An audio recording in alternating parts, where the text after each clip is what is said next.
Use the life that's going on around you to just study and just see how people are honestly responding to each other. That's good.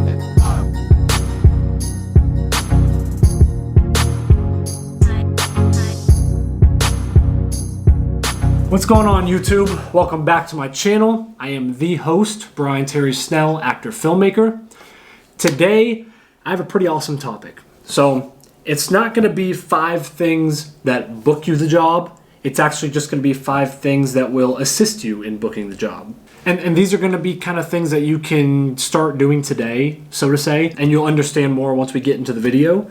But they're just going to be things that you can utilize while you're breaking scripts down, or you can do some self-examination and say, okay, what looks do I have? What looks can I play? What headshots would I need to get based on my look? And I think it's going to be super important to take notes on this stuff. It's going to be short and easy. It's going to be super simple to understand. Take your notes down of these 5 topics and then put the details next to it. Start working on it today. And you're probably wondering why I have this Falcons shirt on and we're 0-4. I'm not sure how that got there. All right, guys, so let's get right to it. Huh, that's weird. Anyways, so these are my top 5 things that will assist you in booking an acting job. Hope you guys enjoy. Also, do not forget to subscribe, like this video, share it, show your friends, anybody that needs help or needs acting classes, they can't afford acting classes, share the video with somebody, help them out. And you guys can always message me and ask me questions, and we can always have discussions in the comments below as well. So, enjoy the video. So, the moment you've all been waiting for.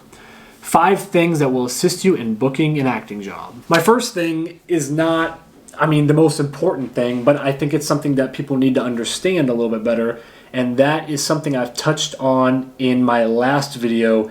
It's going to be your look. So it's kind of finding out, what is my look, what is my lane, what is my style of acting. Those 3 things kind of all go together. So I made an example in the last video, which was kind of stupid, but it just made sense at the moment. I am not out here trying to book roles that I don't really see fit for myself. And it's not that I can't play these roles or I can't book them, but it just doesn't make sense right now. And I am pretty early into my acting career. I've only been doing this for like 4 or 5 years, as to where other people have been doing it for 10 to 20 years. They know their lane. I know my lane, but I'm still figuring that out, as well as some of you that are watching, I'm sure. I've come to discover that with my tattoos, little baby biceps, the muscles, whatever it is, I work on my physique as much as possible because I believe that is also a staple in my look. So, and I know the jobs that I want to book, and I know the roles that I want to play. I build my physique up. I'm in the gym all the time, eating healthy, doing this, So I'm doing everything I can to match the roles that I want to play. And that plays into my look. Take that into consideration when you're trying to discover who you are as an actor and which looks you want to go for. If you want to be Dwayne Johnson, you got a lot of work to do in the gym. And that is going to assist you in your acting. Another thing is watch a lot of TV and just see which roles that you believe you could play. Because your look is all over television. It's all over movies. It's all over the place. You just got to look for it and find it. I know there's particular shows that I could be on. One of them was like Prison Break. I would fit in anywhere in there, honestly. I cater to those type of roles early in my career because I want to utilize that look as much as possible. I am not afraid to be stereotyped or any of that kind of thing because having a job is better than not having a job. I don't really care where I am or what role I'm playing. So your look is very important. Find out what look you want to go for and just run with that.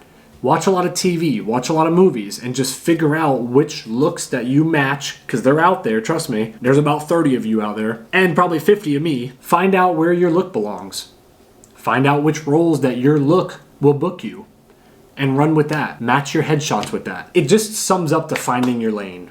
Find your lane, find your style of acting, put it together. Your look is going to book you most of your jobs. Yes, the acting has to be great, but 9 times out of 10, they still need somebody that looks the part.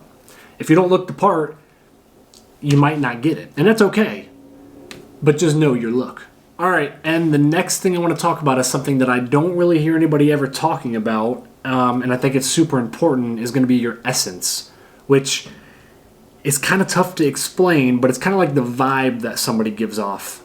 And if you want to use it in acting, it's going to be the vibe that your character gives off in the audition or in the scene. Let me explain that just a little bit better. So if I'm in a scene and my character is maybe a creepy guy or a drug dealer that you don't mess with, it could be the vibe that you give off, but it can also be like your demeanor. So if I'm a drug dealer and I'm somebody that's not to be messed with, like I said, my demeanor and my essence or my vibe would be tough. Kind of giving somebody the eye that I'll kill you or I'll hurt you if you try to mess with me. Tough guy. Just know how to play the essence of the scene. I would hope that the writer is good enough, you'll be able to find that essence within the scene. It shouldn't be that hard. Your character description, character breakdown, and the script itself, you should be able to put 2 and 2 together to figure out the essence of your character. Essence is defined as the core nature or most important qualities of a person or thing. An example of essence is what is captured of somebody's personality in a good photograph. I can use that as an example. So if I take a picture of myself and I'm like this,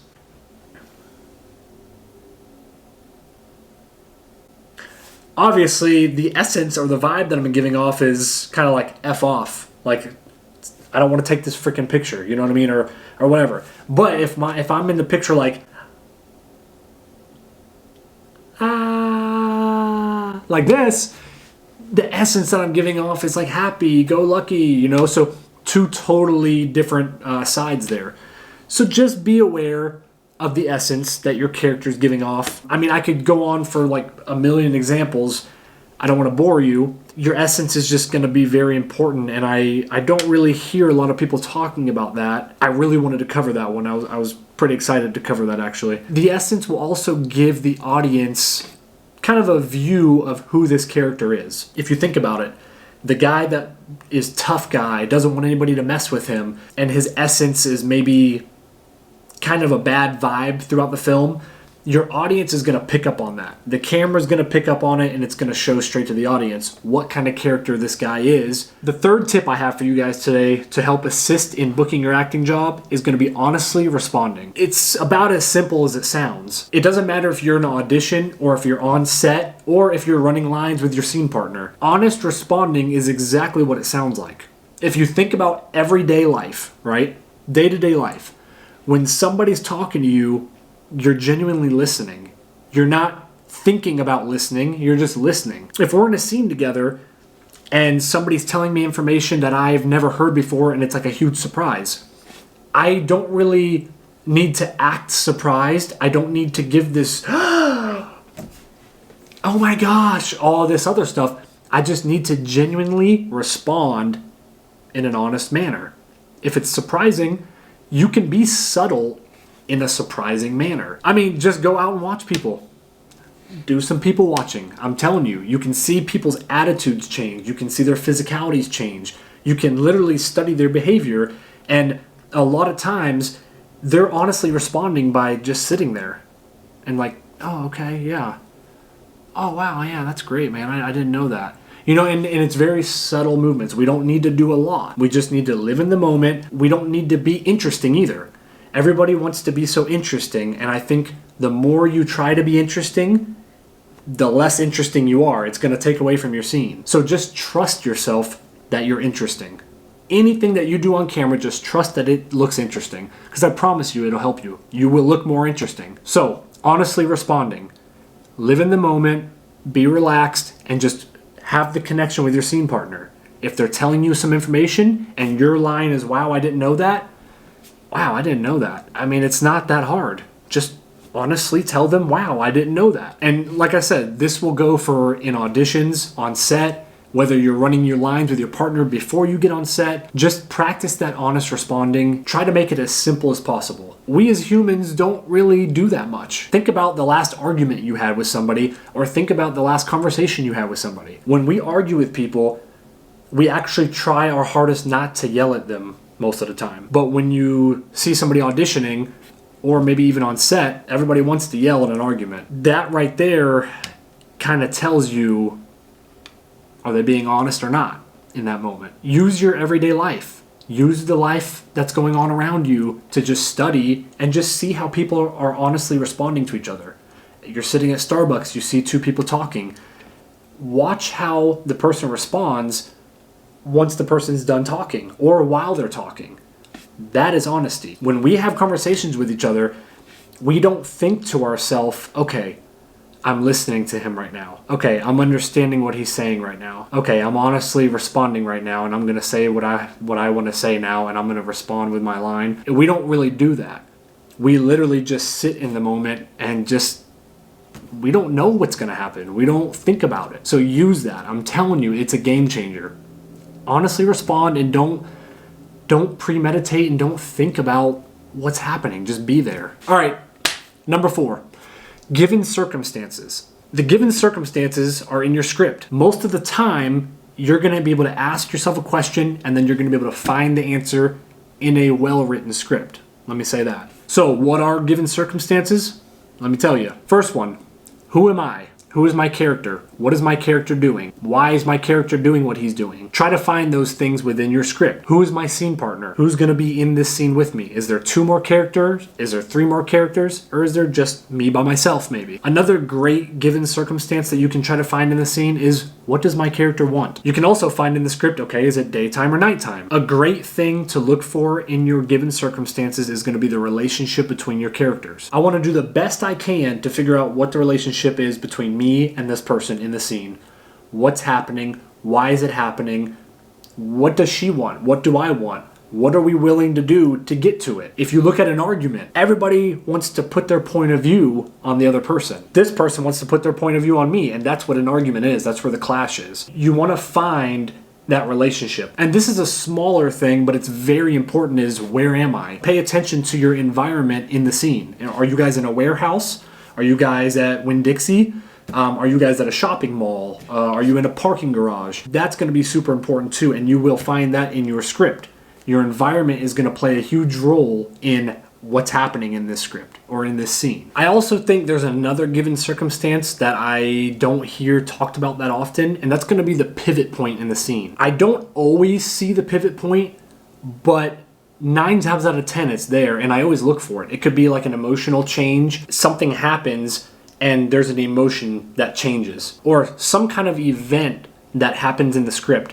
It changes how somebody feels, or it changes how somebody thinks. 9 times out of 10, there's going to be some kind of change. Unless it's like 1 or 2 lines, maybe you don't need to look for that. But if you're on, 3 pages of dialogue or something, you can look for those changes in the scenes. And I believe that is a very big part of the given circumstances because it's in your script. You should be looking for that. And we kind of touched on objective. So what does my character want? What is my character willing to do to get to it? I don't technically use objective. I use a through line, and I'm going to explain that on my next point as well. I think a through line, it's similar to objective, but I think people cloud objective and they get a little too crazy with it. Through line, in my opinion, kind of simplifies what the objective is. Another good given circumstance to look for is a beat.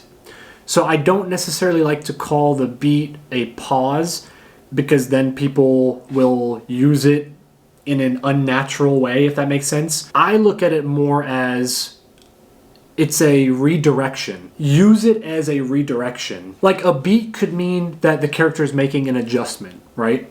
So you're in a heated argument with somebody, you've been yelling at them or whatever, or you cussed at them, then there's a beat. And the character might have to take a minute to just think about what he just did. Okay, fine. You win. So the character took a beat. He just was cussing and fussing and blah, blah, blah, whatever. The beat isn't just for you to pause. It's not like he stops and then goes into his next thing. No, it's for the character to make an adjustment in his attitude, an adjustment in his demeanor, an adjustment in his behavior. Look at the beats as the character taking a moment to himself. not a moment in the scene, but a moment to himself. And those are the main parts of the given circumstances, in my opinion. All right, and so the last thing I want to talk about is point of view and through line. This is also referred to as the character's objective, which is what they want, technically. But the way I look at it is just going to be a little bit different. The through line is going to be, what do I want to make this character feel, understand, or do? So I've seen a lot of acting classes or a lot of actors that I've worked with, the objective may be to get you to love me or to help you understand how I feel. And those are all good, but me personally, I used to get so caught up in, okay, I can't find the objective here because I can't make somebody love me. I can only, try to make them love me, but that's not guaranteed. I don't know, I can't force them to love me. So I always got super confused on okay, that objective can't happen. So it's then I start losing myself in the script. So then I tried to make it a little bit more simple. And my acting coach helped me with this 1,000,000%. So credit to that guy. He's amazing. But the through line really helped me just simplify things. And it was hey, what's happening in this scene? I need your help. The scene's literally about me trying to get you to help me. I'm not going to put an objective on it and I need you to help me. I got to have you help me. I'll do anything to get you to help me. Might not be that serious. So I'm just looking at it and I'm going to break it down to where I say, okay, I need some help here. And maybe I manipulate you to help me, or maybe I convince you to help me. It doesn't matter. You'll figure that out when you get your scene. I guess my main point is sometimes the objective to me, I still use it, but sometimes it gets a little confusing for me. And I feel like I get lost in the sauce.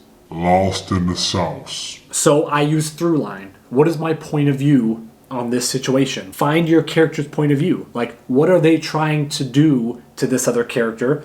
What are they trying to make this other character understand? Or how are they trying to make this other character feel? And your through line will help you with that. If I'm in a scene and something really bad happened, right? And I say, you effed it all up. All right, you effed all this up. I'm trying to make you understand that you, not me, but you effed all this up. All right, you messed it all up. So my through line, when I'm going through my lines, everything is going to be powered by my through line, which is you effed this up. So it doesn't really matter what my line is.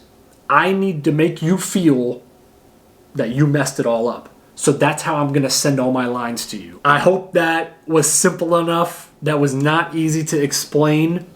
I don't think finding your objective is bad. I don't find that at all. I just find that through line made it a little bit more simple for me. So if you're using objective as your go-to method, completely fine. If that's what's working for you, continue doing it. The through line is not really that much different, but based on the examples I just gave you, it kind of, for me, just makes it a little bit easier to understand. All right, guys, I hope you found this video helpful as always, and if you have any questions, put it in the comments below. You guys can subscribe and follow me on Instagram. Feel free to message me and let's chat. So again, these aren't 5 things that are going to guarantee you a booking on a job if you nail all these.